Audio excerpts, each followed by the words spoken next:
So help me God, Sharks out. Get ready to block me because I'm not going to stop until someone acknowledges that is downright horse shit.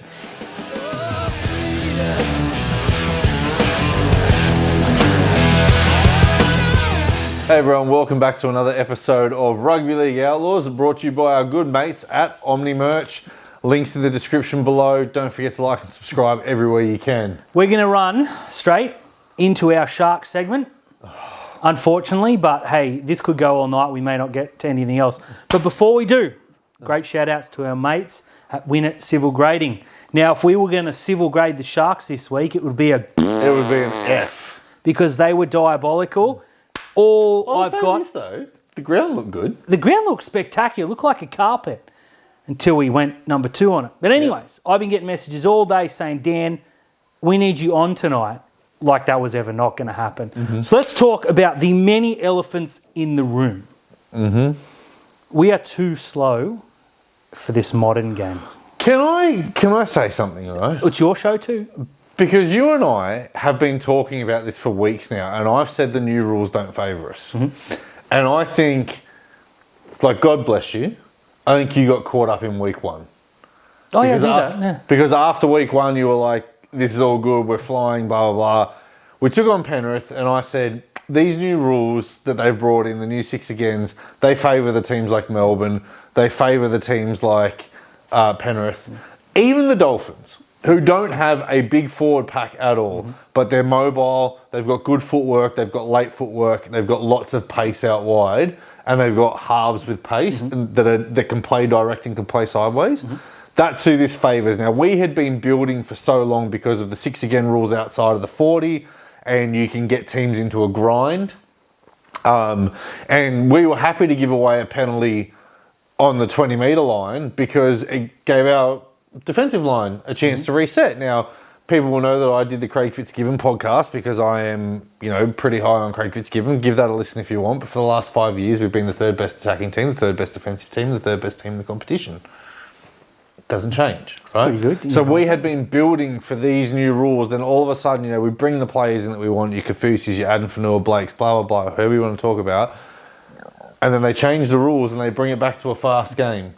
And we've got these big boppers like Tom Hazelton, Adam Fanua Blake, Toby Rudolph, Kafusi, Hamlin O'Wele, Talakai, who are big, massive monsters that can't move sideways. Yeah. We've got 2 halves that are very creative with the ball in hand and have pretty good kicking games, but they're not fast and they're not direct.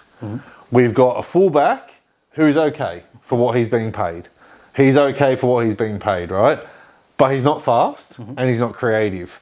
We've got one winger who's really fast, but really raw, and we've got another winger who was fast when he was younger, but got old. And we've got 2 centres that are powerful. Yep. We don't have any pace in this team. Like, if you make a break against Cronulla, you've scored. Yeah, pretty much. Yeah. So I believe that had they not changed the rules, we were gearing ourselves up for, the consistent Sharks that you've seen the last couple of years. But right now, this game is so fast, we haven't adapted. We haven't.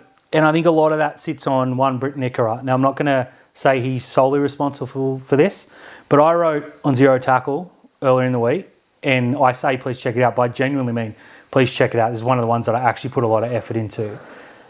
The second rowers are very quickly becoming the most important part of this game. Obviously, the halves. That's never going to change. But there were 9 tries scored in 2025 in rounds 1 and 2. 9 tries scored by second rowers. 21 in the same amount of time this year. This past weekend, I haven't done the numbers yet, but a heap of second rowers scored. Yeah. Both Dragon second rowers. Britt Nikora, 50 metres, terrible. Billy Burns had that one break that padded his stats. I'm not blaming Billy Burns. Teague Wilton came on, was thrown in ridiculously. If he's not fit enough to play 80, you don't put Teague Wilton on the bench. He's not that type of player. I said Brisbane had the worst second row in the competition coming into this weekend. Jordan Ricky? Yeah, he'd been horrible. And Gosowski or Gowesky, whatever his name is, because Pierre Cora wasn't there, they looked terrible. They've obviously read my article and said, screw you, and gone out and played extremely well for a second half against Melbourne that I still haven't seen, full disclosure, but I understand they were pretty good. We need more from Britt Nikora.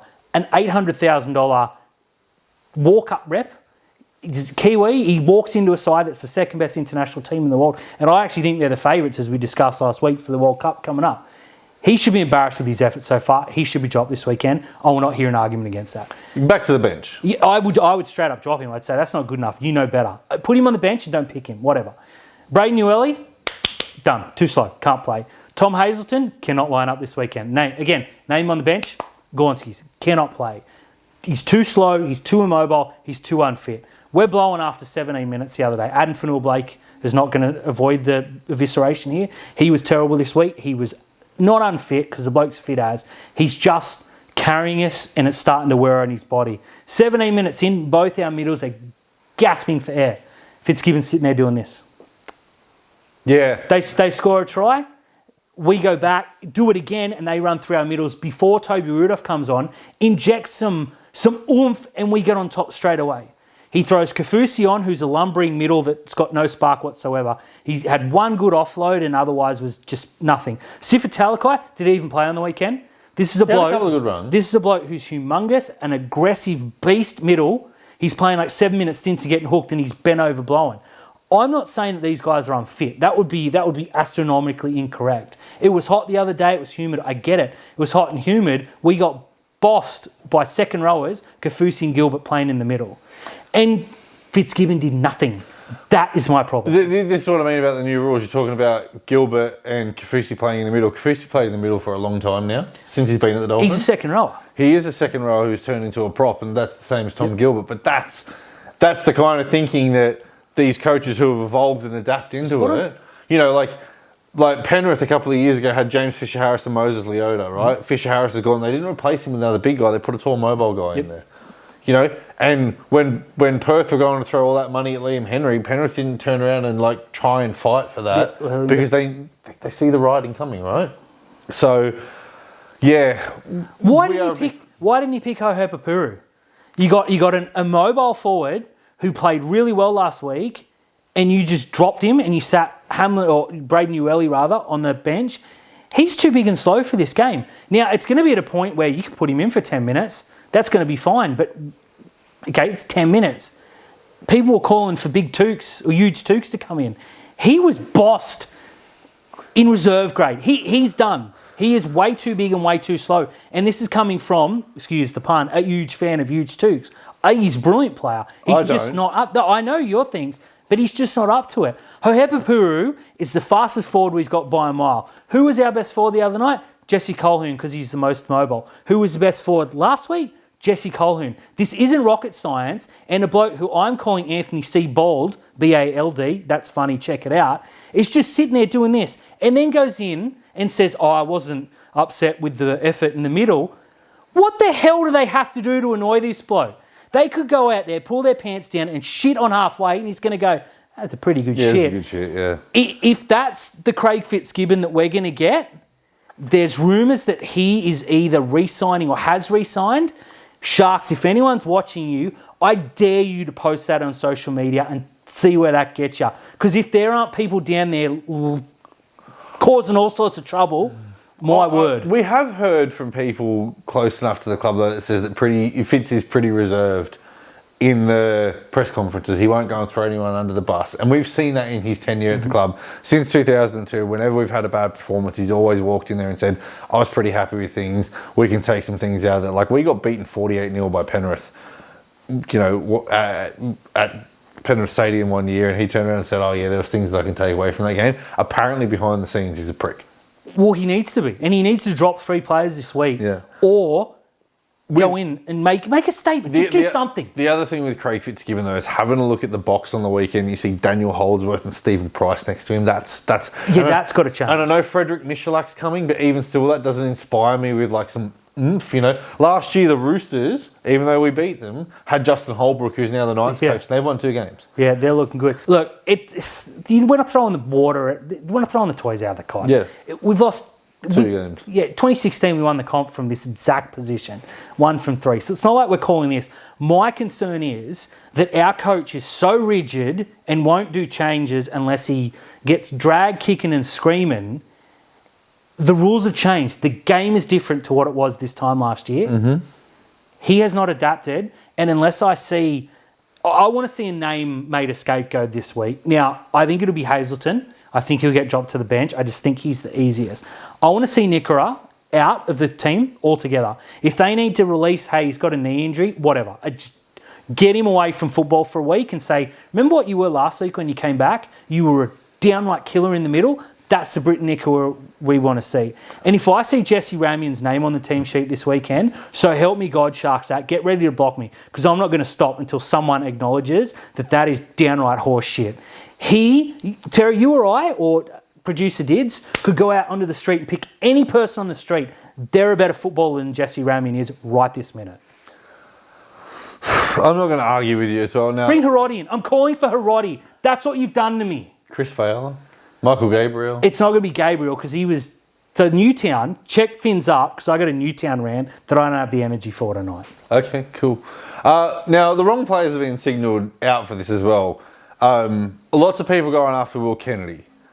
I thought Kennedy Idiots are going after Will Kennedy. I thought Kennedy was one of our two best players, and I'll probably say that he was our best player. I think he just shaded Sam Stonestreet. Mm-hmm. His kick returns, put us on the front foot, didn't get us back into the game, but really when your forwards are getting belted, your spine doesn't have a platform. Like Blake Brayley is one of the best nines in the competition, hasn't done anything in the last 2 weeks, but when we rolled the Titans, he was obviously able to do it. We're not blaming him. Now, some great takes from this weekend is drop Kennedy and bring Taj Ford in.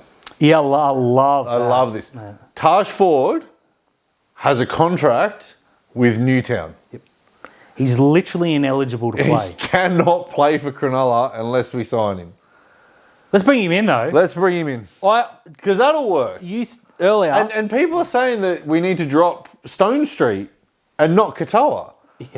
Like, Stone Street's been our best player this year. Yep. Yeah, I think he has. Like, in Colbourne 1 and 2. Consistently, right? He's been our best player this year.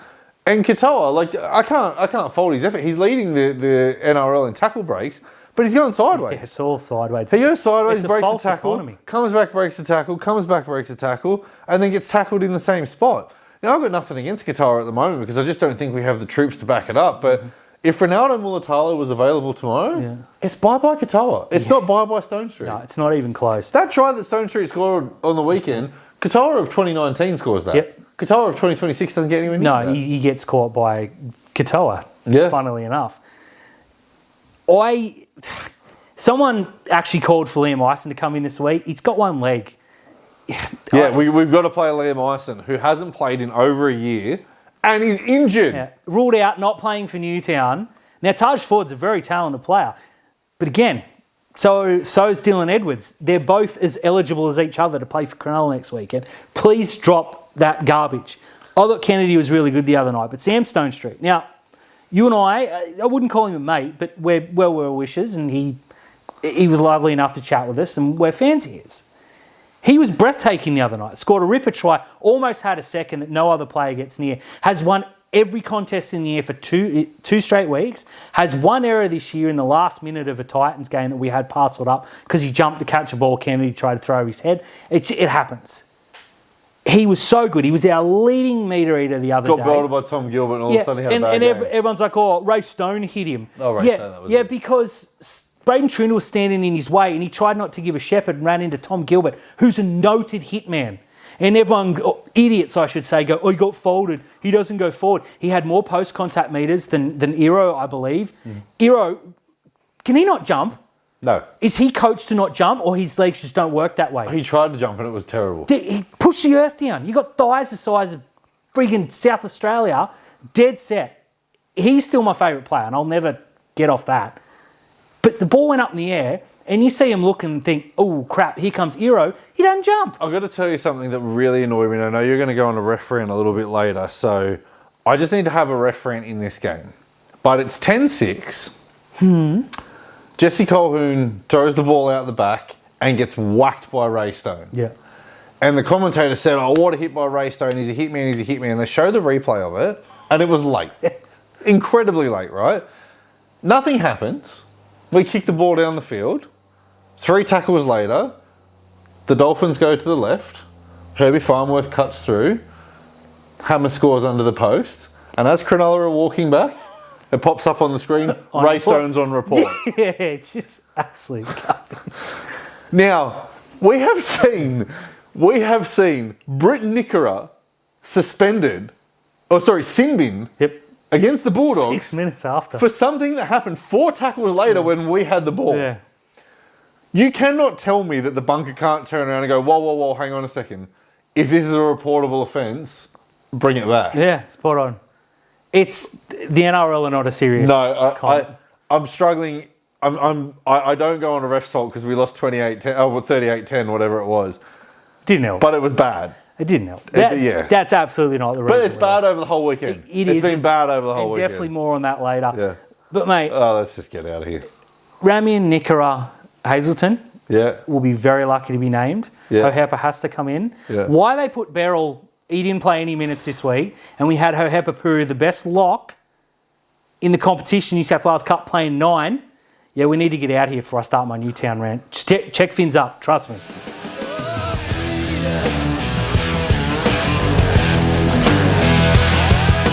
Dan. We've calmed down. Yes, We Terry? decided to come back. Yeah, we've calmed. Hey, we did a 15-minute break in between. Stupid Sharks. Let's talk some rugby league. Let's start with your mate Trent Robinson. Oh, I'm getting angry again. Now, you had a whole segment about Trent Robinson in week 1. We're doubling down. We're doubling down on Trent Robinson. Doubling down. A couple of weeks ago, I said he had nothing other than ref's fault. They got smashed. They were terrible. There's the ref's fault. Well, this week I was at the Roosters game, and they got absolutely blotted by a far better Penrith team. A couple of minutes to go, Robert Toy is standing out there. I think he copped a knock. And they took him off and they shifted. And I didn't really take much notice of it because the game was over. In the post-match, Trent Robinson, who's got titles and, pretty decent coach, I want to bring that up. says, I had to get Nat Butcher back on. You're down by 40 points with 3 minutes to go and you have to get Nat Butcher, who should not be playing rugby league professionally in 2026 on. This guy's lost it. They shouldn't sack him, obviously, because of his record, but I would be lining up a replacement quick smart, because if that's the kind of garbage he's throwing out there, rather than, Toy was injured, we just made a switch, shut up and stop asking stupid questions, it's how that shouldn't be answered. I need to get Nat Butcher on. Nat Butcher never needs to be on. Now, Forward watch. Yeah, I'm not here nor there on Trent Robinson, right? But if you have a look at the titles that he has, they brought in James Maloney, who everyone was saying at that point in time was going to be the next up-and-coming 5'8". Yep. They had Mitchell Pearce, had Roger Tuivasa-Sheck, Anthony Minicello was still playing. They inherited Michael Jennings, coming from Penrith, had Sean Kenny-Dow, Boyd Cordner, Jake Friend, and they had a pretty handy guy, Kiwi fella. Just came back from rugby. What was his name? Bill something? Yeah, Sonny Bill Williams. Bill Williams. That's right, yeah. So that's title number 1. Yep. The Roosters hadn't looked like doing anything after that. 2014, they got knocked out by the Rabbits. 2015, I think they finished minor premiers, but then got knocked out again. They got knocked out by either Brisbane or the Cowboys. Didn't make the finals in 2016. Didn't make the finals in 2016. Losers. 2017, they were whatever. And 2018, he goes out and recruits someone named, what was his name? Cuppa Crook. Yeah, one of the best halfbacks. Couple of C's. Canadian ever played the game. Cooper Cronk. Cooper Cronk, that's right. So wins 2 titles with Cooper Cronk, and then sort of everything goes downhill. And now he's turned around and said, we've got to go and throw $1 million at Jaylee Cherry Evans, and this has not worked out. Kind of reminds me of Mike Wells, Adelaide 36ers coach. Is that the hoopy ball? Yeah, that's the hoopy ball. Gotcha. This guy, last year, Adelaide were getting trounced. They had a really, really good player in Kendrick Davis, who's now playing for Sydney. Yeah, you've lost it. And he ended up as the runner-up MVP. But Adelaide were getting absolutely bollocked all over the court. And they went and got Montrezl Harrell, who... Montrezl Harrell, sorry. Came from the NBA. 6th man of the year. Gotcha. Really, really good player. This year... couldn't get it done, so he went and got Bryce Cotton. Arguably the greatest MVP, player he's ever played. I know him. Plays 39 minutes a game. Sydney were up by 40 the other night, and he still didn't take him off the court. He's got nothing. And it's Trent Robinson all over. If Trent Robinson does have a team full of stars, and this team's aging. The Roosters are aging really badly. And again, had to go and throw all the money at New South Wales took at Reece Robson, who looks dreadful. Yeah. Daly Cherry Evans, 90. Yeah, I got real issues with that signing, but go on. James Tedesco. Now, I know Dally M Player of the Year, whatever. But Teddy hasn't been Teddy for a while. No, he hasn't, but I'll fight for Teddy. The other two, yeah, I'll hear that. Oh, yeah, look, I'd fight. If someone turned around and said you could have James Tedesco tomorrow, absolutely. Yeah, I'm taking him twice. My issue is that they have young Siwa Wong, who's pretty handy second rower, to say the least. And they dropped him for Nat Butcher. I don't mean to make this a Nat Butcher hit piece, but come on. But it is. But come on. Like, come on. He's not... Come on. The Butcher brothers were good like 5 years ago. I wanted Nat Butcher to play for New South Wales. I wanted Iggy Butcher to play for Cronulla. Like, they're both very, very, very good footballers. Were. But this is 2026. The Daly Cherry Evans thing, so like I said, I was there live the other day. He was arguably the worst player in the park. They got beaten by 40. You can't say it's one player's fault. But with a couple of minutes to go, Mark Nwaganitawasi is absolutely giving it to Cherry. Out of here, out of here, out of here. Cherry runs, stops because he's 140, and they swarm him, and Mark does this. He one-on-one, you get the ball to your best winger. I will say this in Cherry Evans' defence. I probably wouldn't be throwing the ball to Mark Nwaganitawase either because he's made 9 errors in 3 games. Might as well be number 10. Probably going to drop the ball. Speaking of dropping the ball, Aha! or dropping your son. Aha! Now, every dad's dream. Yeah, oh, yeah. No. Shane Flanagan. He's at the crossroads here. Probably my dad's dream. Yeah. It's your brother's dream by the smirk on his face right now. But Shane Flanagan. Now, you're a little harsher on Kyle than I am because I enjoy Kyle ruining the red V. Yeah. So I think he's doing a great job. Hey, great, your sleeper agent. But you're convinced that Kyle has to be dropped. Yeah, I've been convinced for about 4 years that Kyle needs to be dropped. And this coming from a noted Kyle Flanagan apologist. Yep. I thought he was made a scapegoat in the Roosters. I thought he was absolutely not the problem. Yep. And I thought the Bulldogs rinsed him when he didn't deserve it. He wasn't good, but they were terrible. He, again, was just made a scapegoat. I called the game with great mate from Wobble and Jaw Sports, Sam. I was calling the Dragons. I was going to call them the Red V, but they wore the Steelers outfit, which they should have all the time because Illawarra is far less disgusting than the Red V. Shout out to Scott, our good mate. Flanagan was terrible. And I'm not blaming him for the loss, but I'm kind of blaming him for the loss. There was a chance they had 4-on-2 and he ran into a bloke and there was a knock on and it was comical. Sam and I laughed. And it's like, you just got to... It's the Chad Townsend. You do anything other than the thing he did and they score. If he's not on the ground, they score because he got in the way. It was embarrassing. He has to be dropped. And if Shane can't, and I understand the reasons why, he has to quit tomorrow. So Chris Assign on Instagram, he's proper hilarious. Yeah, Dragons fan. Yeah. He's really good. And if you can get out to his food truck, I've been out there. It's really nice, good. Right? It is. It's really good. But what you have to say is like there were so many opportunities for them to win the game. So many opportunities. I don't think it's Kyle Flanagan. I don't think it's Daniel Atkinson. I don't think it's a lot of things. I just think it's a talent thing. It's a Dragon thing. Yeah, and like Daniel Atkinson was supposed to be their saviour. He doesn't look like a half arsehole at the moment. No, but... He threw a really nice pass to Jaden Sewer, and on the replay it was forward. Yeah, it was. So, like, they all count. Yeah, good on him, right? But I was told by Dragons fans that Atkinson was going to take him into the finals. Oh, yeah, we all knew that was a lie.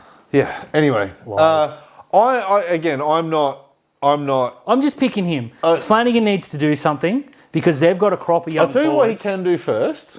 He can sign Michael Ennis as a full-time assistant coach so Ennis gets off the airways. That'd be good. Save it. He's atrocious. Fair enough. Speaking of atrocious, the Tigers. With love. They've actually been pretty good this year. They've been really good.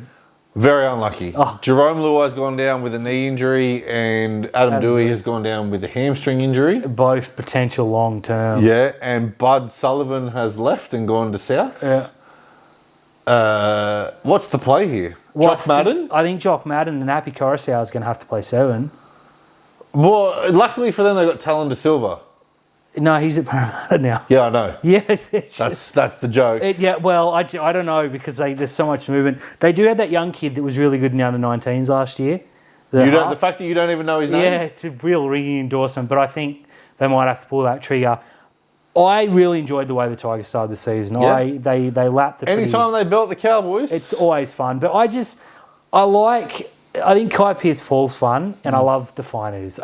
They're fun. Yep. They got some real fun players. Buller's fun. Jarome Luai just cracks me up. And this thing, it's cringe, but it's fun and whatever. Like, I wish them no harm. But man, seeing Doueihi, that hurt because I love Scotty. Joke. It's not so much like the Doueihi thing. It's the fact that they lost Doueihi and Jarome Luai. Yeah. And whether you like or loathe Jarome Luai, he's a sensational footy player. Yeah, he's so much fun. He's fun. He's energetic, and I reckon he's probably one of 5 players in the NRL that you can say, if his team's won or lost, at least you know Jarome Luai was out on the field. And he looks like the paddle pop line. Yeah, and he looks like the paddle pop line. Cool. Google it. But to lose them both in the way that they did, and like Doueihi's was just making a tackle. Yeah. He tore his hamstring off the bone making a tackle. It sucks. He's such a good player, but my God. He Can't needs cop a break. new legs, unfortunately. And we're not bagging him. We just wanted to say something positive about What I the want to Tigers. ask, Jarome Buller has again been linked away with a move out of the Tigers. Yeah. Where? Cronulla. Lots of people are saying the Roosters. What? No, they've got that young kid that's coming through that they have to keep re-signing. I'm still convinced that Joey Manu ends up back at the Roosters. Oh yeah, absolutely. He's got to play fullback. I'd get him at Cronulla. Buller is exciting. Mm-hmm. I love watching him play. But would I pick him for a side that I was life on the line? Absolutely not.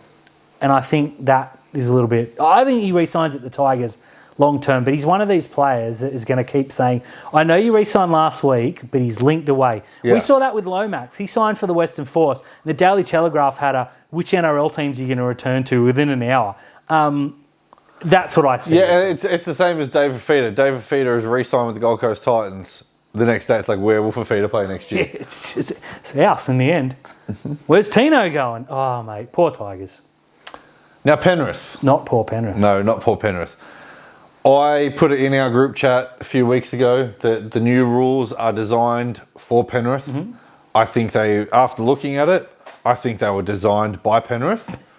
Because, my God, normally when new rules come into the competition, right, when, the new 6 against or whatever come in, there's a softening up period. Yeah. It takes teams time to adapt. Like, Manly were crap for so long in that 2021 season, and all of a sudden they Yep, turbo click. there it went.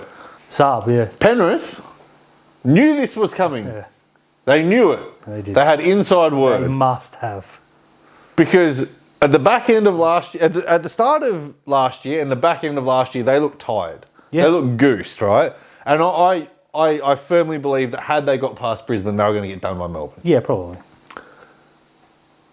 But this year, they look so good. They do. Dylan Edwards looks like Father Time is chasing him. Yeah. And now it looks like he's just accelerating Yeah, and Father Time won't catch him.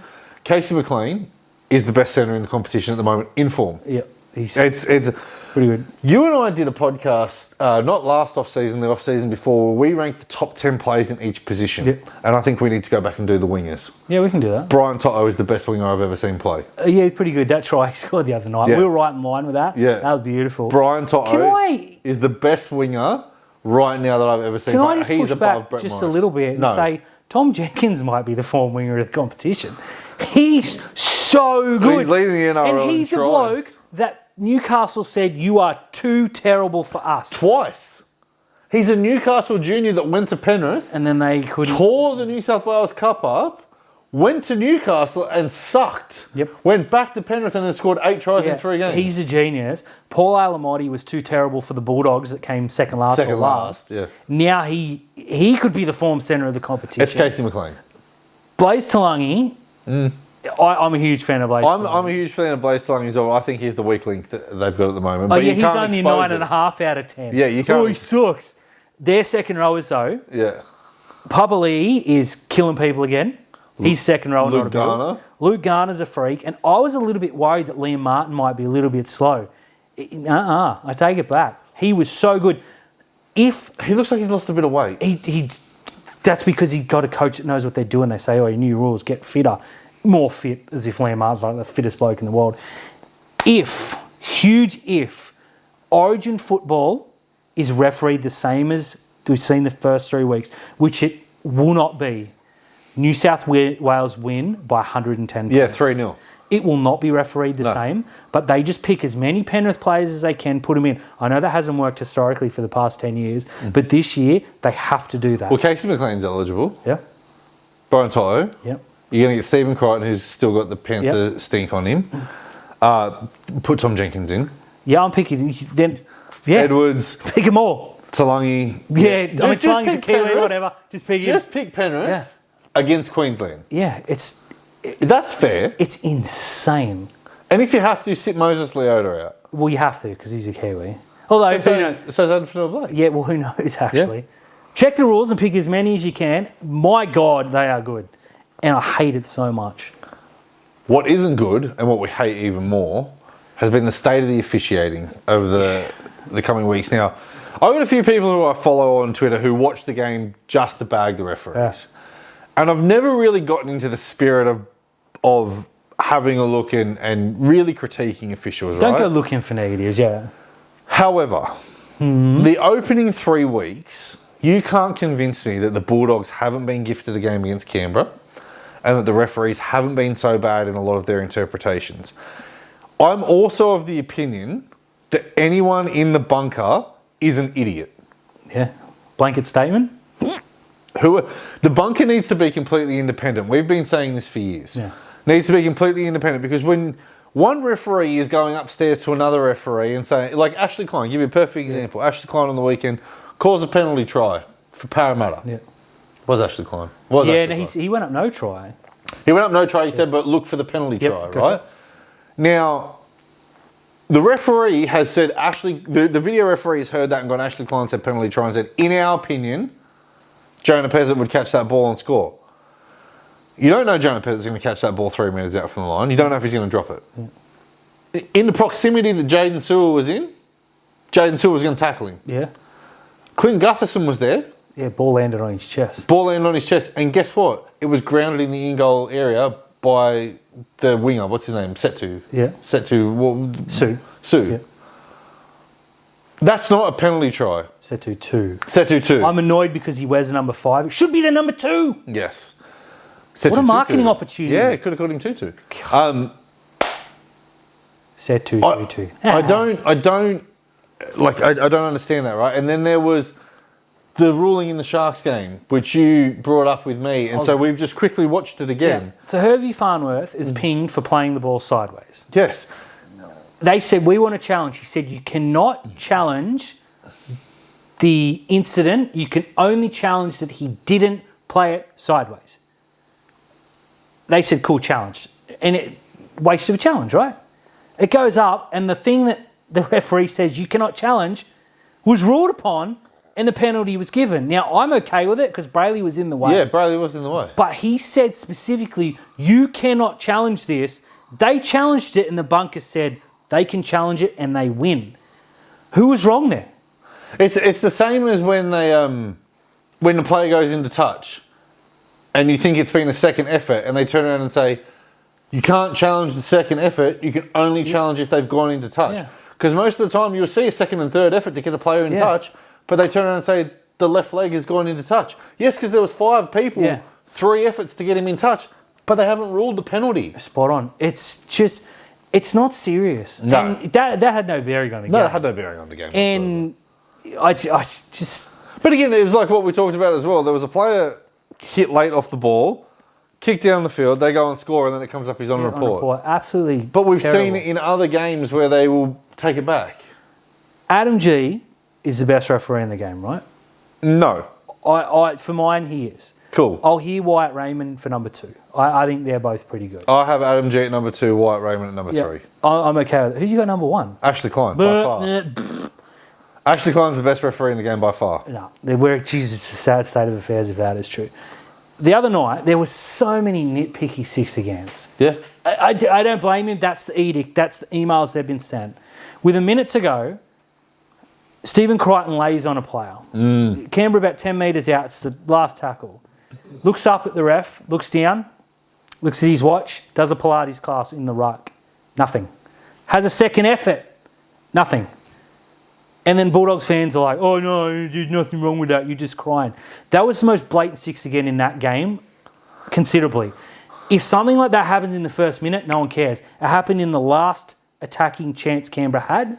To win the game. That's all anyone's been talking about since that game. Not the pretty handy game of football that preceded it. A refereeing error. If Graham Annesley came out on Monday and years gone by and go, we're backing the referees, that's just saying we are terrible at this and we don't know how to interpret our own rules. I think Adam G will look back at that and think, I'll probably let the occasion get to me. He would have called that in the first minute. I have no doubt in the world.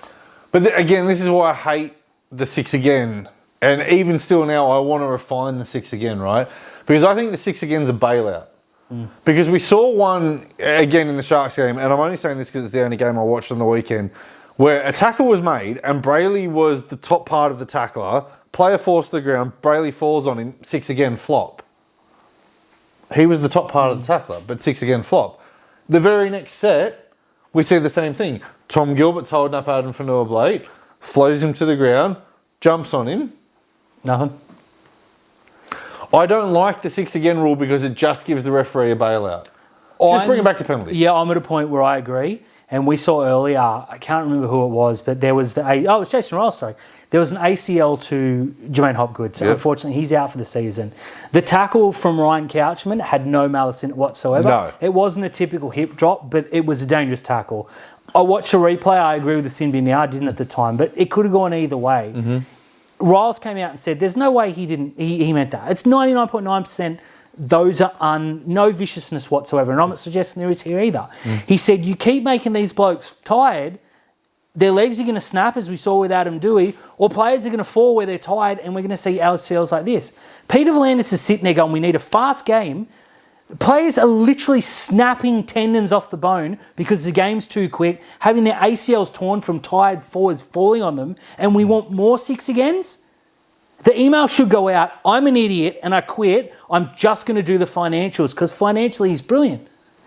This will last 3 more weeks and it's going to get pulled right back to Origin, it'll be forgotten about. But if this continues, oh my God. Yeah, the one about the hip drop, and I agree with Jason Riles' comments on that, where he said that Couchman had no bearing, like it didn't mean to do this at all. Remember last year against the Bulldogs when Nico Hines tackled a player? And the Bulldogs player put his leg under it, Hines fell on his body, and Hines was looking at a 1 week suspension. Had to go and fight it. Wasn't a hip drop. Well, they should fight this, because every time they fight, they're bloody judicially I don't know if you can fight that one. The last 2 weeks, we saw Nathan Cleary jump off the top of the post and elbow someone and him go, nah, it's cool. Yeah, that's because he brought his dad with him. Oh, we'll take Ivan and you'll get off.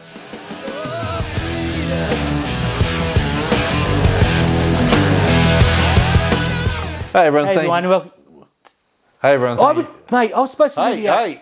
All right, just do the outro. Thank you for watching another episode of Rugby League Outlaws, brought to you by the good people at Omni Merch. What's your problem tonight? What's your problem tonight? What are you going on about? The Sharks. I always do the outro. Well, it's my turn. No, you don't get a turn. The people voted and they said they wanted... Show me the poll. No.